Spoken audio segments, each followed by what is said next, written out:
ici à la porte de Versailles, où des Congolais, certaines viennent de Bruxelles pour dénoncer la venue de Paul Kagame en France.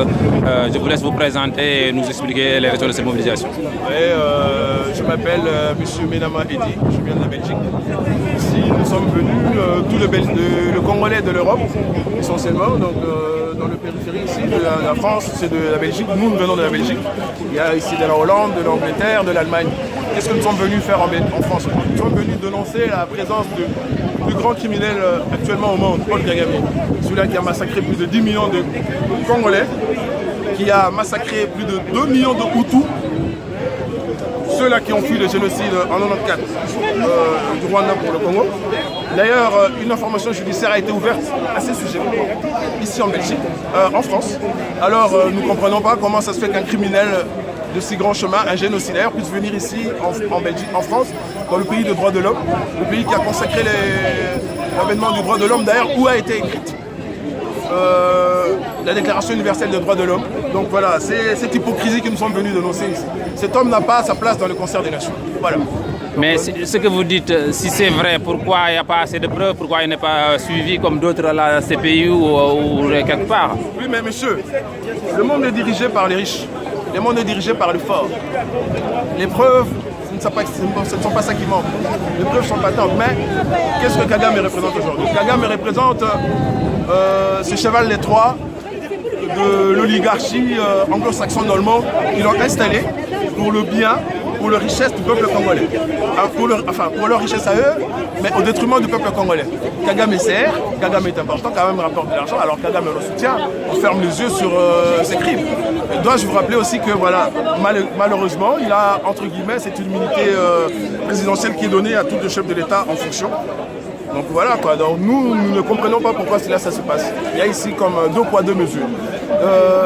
Le monde entier se levait pour sauver les Syriens, où je ne crache pas sur la misère du peuple syrien, non. Mais à toute proportion gardée, il n'y a tout de même pas plus d'1 million de personnes qui sont mortes là-bas. Au Congo, il y a plus de 10 millions. Et le massacre continue. Alors pourquoi personne n'en dit mot? Alors tout le monde sait, la communauté internationale sait aujourd'hui que la personne au-dessus de tous ces crimes qui stigmatise tout ce qui se passe dans cette région de la région de l'Afrique centrale, c'est Paul Kagame. Alors nous ne comprenons pas ce qui se passe. Voilà, nous sommes venus les dénoncer. Mais est-ce qu'il n'y a pas quand même un paradoxe où aujourd'hui, quand même, bon, peut-être c'est dans son pays, mais Paul Kagame, il est vu, en tout cas pour beaucoup de jeunes africains, ou en tout cas dans son pays, comme modèle dans la mesure où que le Rwanda, en tout cas, connaît des progrès dans l'économie ou dans l'éducation. C'est totalement faux, c'est un progrès de façade. Je dois vous rappeler que Kagame vient de cette minorité Tutsi. La minorité Tutsi qui représente 15% du peuple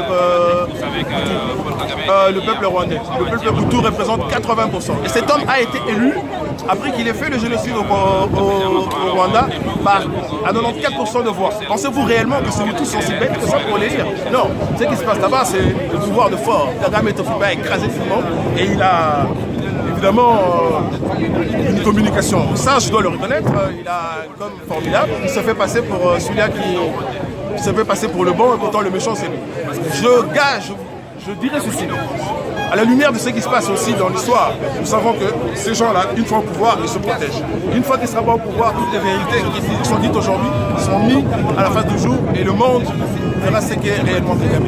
On a déjà vu ça. Pol Pot aussi a été reçu un peu partout dans le monde et enfin il a fini par aller juger comme criminel. Et ça, nous pensons que ça arrivera pour Kagame. Mais pourquoi le président, en tout cas, pourquoi les autorités de la RDC, ils font pas le nécessaire, elles font pas le nécessaire pour protéger la population congolaise ou en tout cas voilà.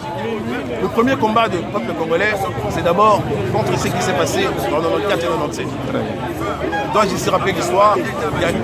Kabila est venu essentiellement avec cette ossature-là de l'armée Paul Kagame, l'APR, dont il était mort.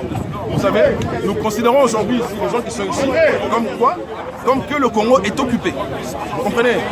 Notre premier combat à nous, c'est d'abord récupérer l'indépendance et la souveraineté du peuple congolais qui a été mise à mal depuis 1997. Voilà, donc le combat commence d'abord au Congo et aussi, paradoxalement, avec Kagame, parce que c'est Kagame qui est aussi l'instigateur de tous ces malheurs qui se passent au Congo. Très bien. Donc, merci beaucoup. L'un dans l'autre. Parfait, voilà. Merci à vous.